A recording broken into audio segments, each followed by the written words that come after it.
This is going to be quite a bittersweet video because today a group of local wild campers, quite a big group, are getting together for a camp, and that includes quite a few people with YouTube channels. But the thing is, not everyone who we would really like to be here is going to be here. Now, if you've been on this channel for a while, you might recognize this spot because this is the place where I had the worst wild camping experience of my life, right here. Thousands, millions, billions of biting midges attacked us when we were camping, and it was just a horrible, horrible experience. And what I did, which was really stupid and made it so much worse, was I brought a mosquito net, not a midgie net. The holes in mosquito nets are bigger than they are in midgie nets. So I had this thing in my head. The midges were getting straight through, biting me in the skin. They were getting in my eyes, they were getting up my nose. I was even breathing them in and choking on them. And to add insult to injury, the person I was with had brought a proper midge net, and he was sitting there quite smug and happy, not getting bitten anywhere near as I was. And that person was David Doyle, who some of you will definitely have known.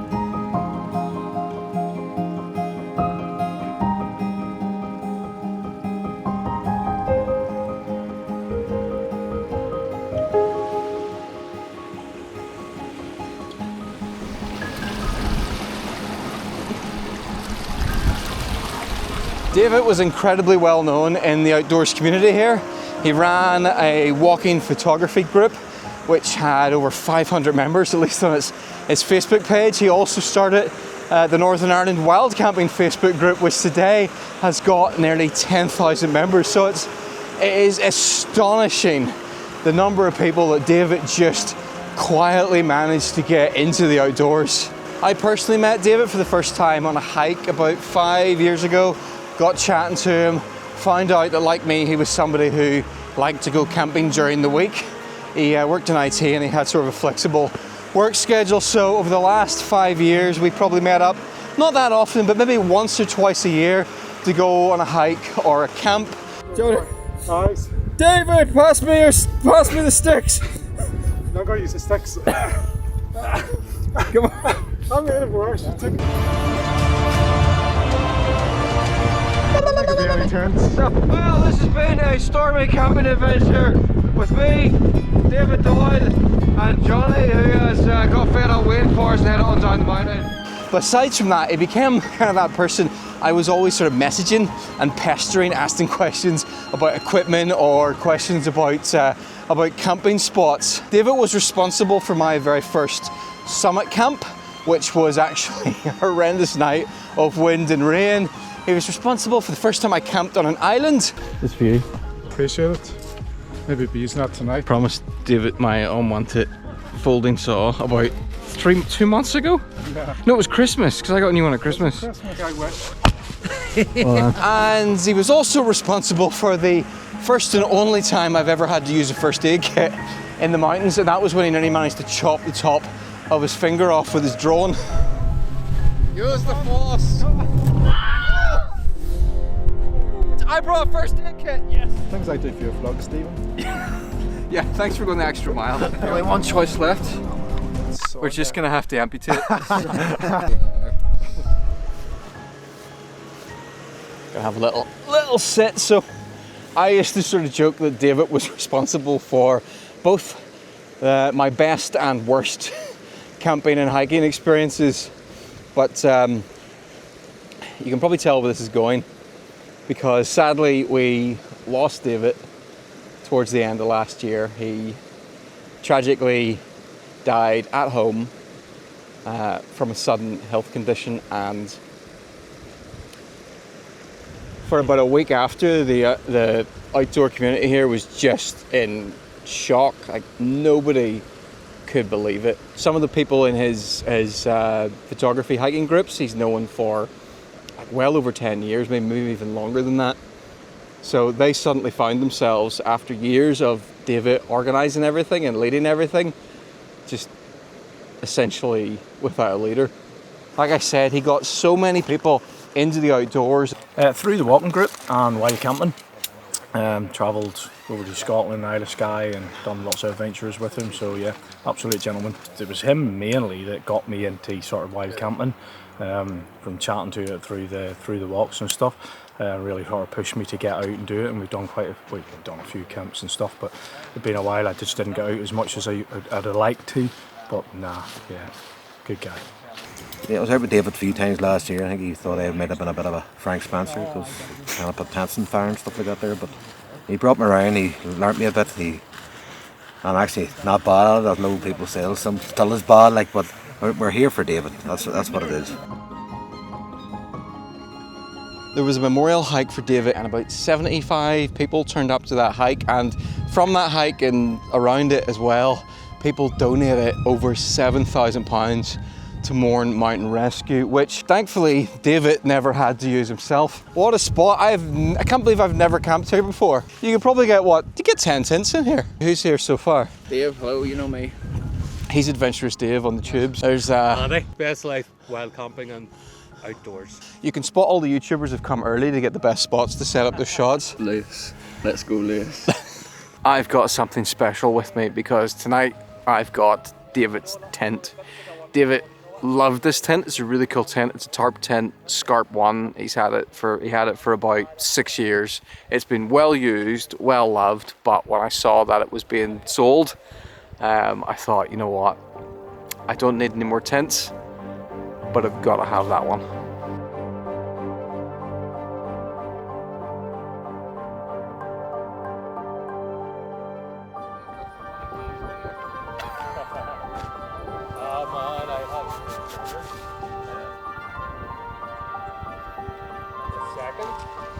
That's literally it.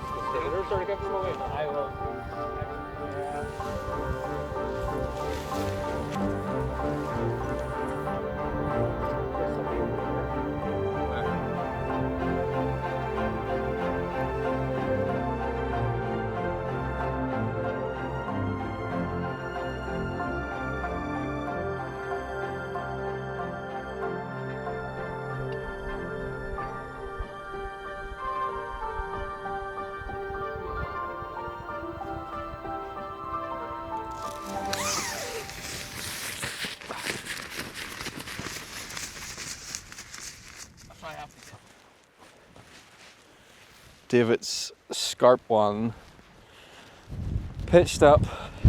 This is an interesting tent. It's a tent that for about 2.2 kilos can survive pretty harsh four-season conditions.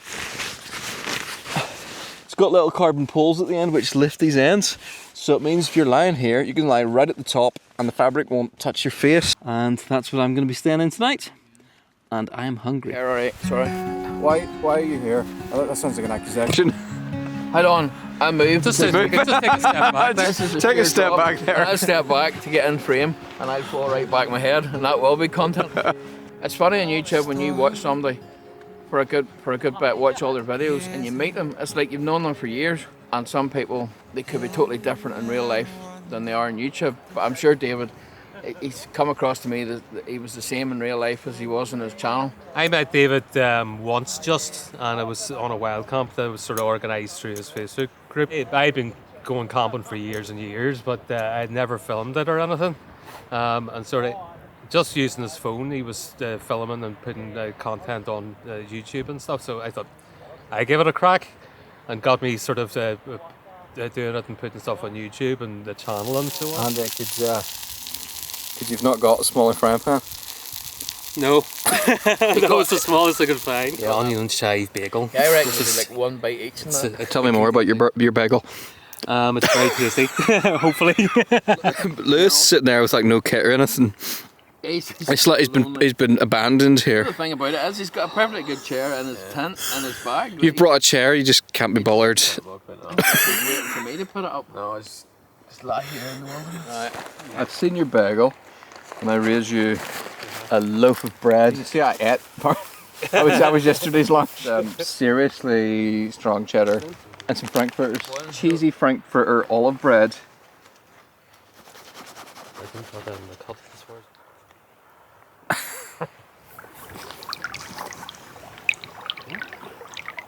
big camera. Pack it in. Anytime that camera's pointing, you just have to watch what you say. Here's good content. Stephen burning his fingers with his. Here we go. Olive bread, If they met at 2, cheese and sausage. if they met at 2, they should be coming here. Are they here? It's bready, it's cheesy. Sausage. It It's smells sausage- sausagey from sausagey. here. It smells like kind of definitely is. Definitely is coming. Yeah.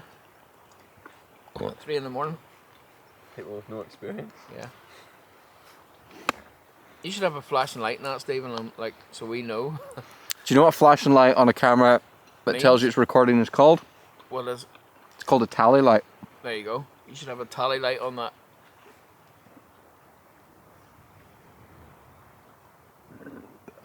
Up there. Who's James? James, clear up a mystery for us. Are you a Scouser or a Geordie? I'm a Geordie. That could be anything you want, mate. Thank you much, Frankie before. And Frankie, Johnny. lots hiking and wild camping with David, you know. I would be out in his walking photography group. That's where I first met him, and then from there I would just go all over the Mournes or anywhere in Northern Ireland. Especially when it comes to tech stuff, anything I'm lost with, I'll just say, David, what am I doing here? A lot of the time it would be just turn it on, you know, but he's going to be well missed, and hopefully we'll have a good night tonight and everyone gets home safe. Yeah. So, yeah. I met David once, nice fella, and seen a lot of his videos, which is good. I learnt a lot of how to set up tents properly and stuff like that. But yeah, he was inspiring. I knew Dave before, camped with him a few times. He was a great fella, and like Johnny said, he helped you out. Any questions you needed, he would help you out and go out of his way. Absolute gentleman. Shame he's not here.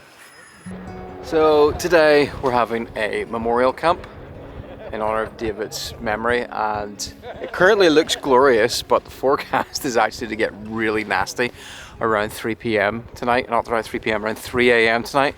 Maybe 65-mile-an-hour gusts coming through here, which is why we picked somewhere quite low down. But David was somebody who loved to camp in windy weather. The windiest camp of my life was the night he told me the forecast was for, but 30-mile-an-hour winds, it's going to snow, it's going to be amazing, and in the end it was horrendous. It was just winds and rain the entire night, so it did seem kind of appropriate. Because I've been watching videos, David, yourself, pretty much most people here for about 2 years now, which is why we've got into the wild camping. So it's just sort of really good to come along and meet everyone. And he seemed like a really nice guy. It's just a bit sad that I never actually got to meet him. But I hadn't actually met David before he passed away, but I've chatted to him online several times, and watched his YouTube channel. So felt like I knew him. But I've got to know a lot of his friends since he did pass away, and I've always been a solo hiker, just me and the dog. And going on his memorial walk made me realise, you know what, it's nice to walk with other people occasionally. So yeah, I've been out with the photography group that David set up a few times since then. So yeah, encouraged me from beyond the grave to get to be more social. So there's about maybe 10 to 11 people going to turn up this evening, and not all of them will actually have met David in person. Some of them might just have met him online, but the reason we're all here tonight is because of David.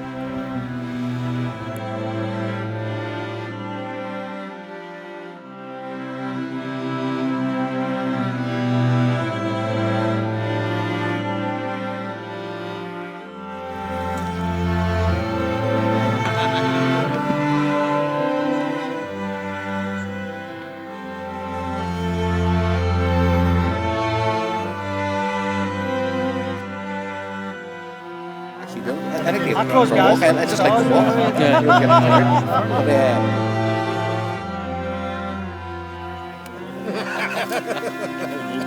had an axe or anything? I did, yeah. We could set up a board or something, or about to be able to just throw the axe in. his arrow or somewhere out the mine's all. Good finish. Oh. Hey! It's weird that we live in this age where you can no longer be here, but it's like you've left a shadow of yourself behind. I mean, David's YouTube channel is still online, and anyone visiting it can watch the videos he's got up there and can get to know him, then they might not even know anything else. David set up an autoresponder for his Facebook groups. So still to this day, every week or so, a message pops up from David's account welcoming new members. And the thing is, a lot of those members, again, are just none the wiser. They're just being welcomed by, I guess, this digital shadow of David that's still up, that's still online, it's still out there. And it's been a little bit true for me personally as well, because the very week that David died, I messaged him at the start of the week. I was asking him about a particular camping spot I wanted to go to in the Mournes, and he never replied. But before I found out, I had gone on that camp, and it was a location that David had recommended to me in the past. We once went there on a photography trip and got this amazing sunset and some really good photographs. We were there with another guy, photographer. And David mentioned at the time how great a camping spot it was, and I always wanted to go back, and I did. And I had one of the best, in fact, probably the best solo camping experience I've ever had. Definitely one of the best. I had this amazingly calm night where I could just look up and see the stars, and then around 4 p.m. the wind got up and it ended in total chaos. So this might sound a little bit ridiculous, but about 2 weeks after I found out that David died, I went back and sent another message to his account, just basically saying thanks, I had a great camp. Even though I knew he was never going to see that message, it just felt like a little bit of closure, because that conversation had never concluded. It was just left open. But I don't know, if I ever do see David again in another life, and I do have faith that that might happen someday, if I ever do see him again, I'm going to make sure to thank him in person.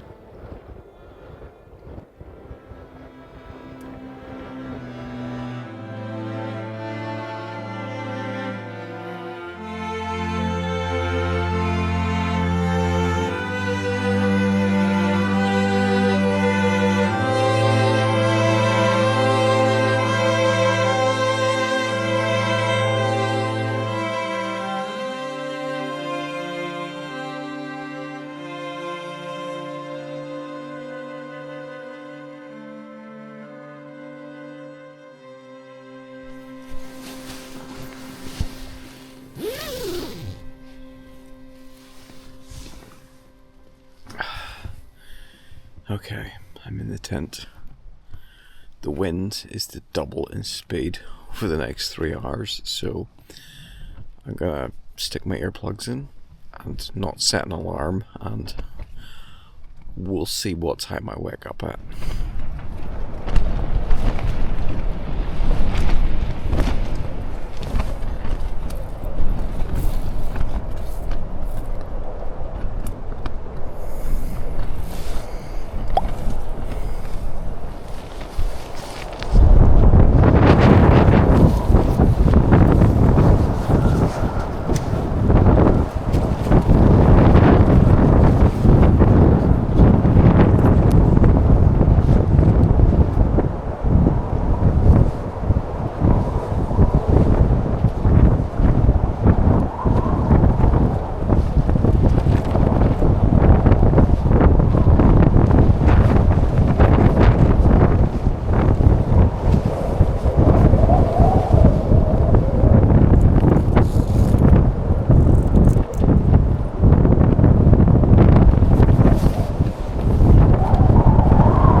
What a morning. Alright.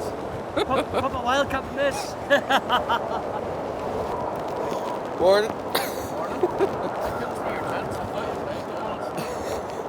Yeah, I think you stuck around for the bad weather. That's rough.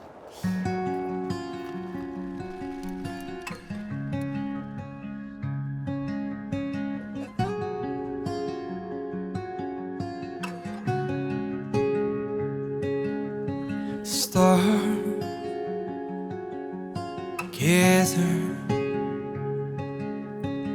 I wonder what this means. The whole world, flickering lights thrown across the fields of space.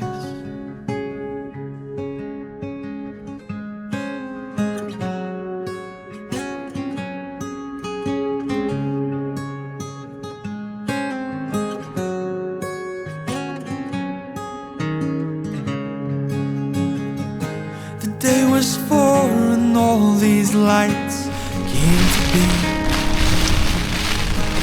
Great expanse filled by the knower of all things, and with a breath he placed the stars in the sky, to be enjoyed someday below by widened eyes and know all his love, all his love, all his love, all his love. It's more than the stars, more than the stars. It's more than the stars, more than the stars.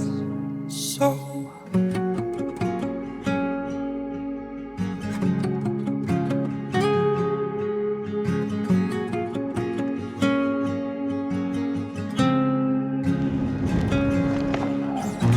who can take Orion from his hunt, or beg the great bear to play? Who can catch the eye of Venus and there wonder what this means? Right, but that's me all packed. As usual, I've left no trace. Not even flattened grass because there is none. Stargazer,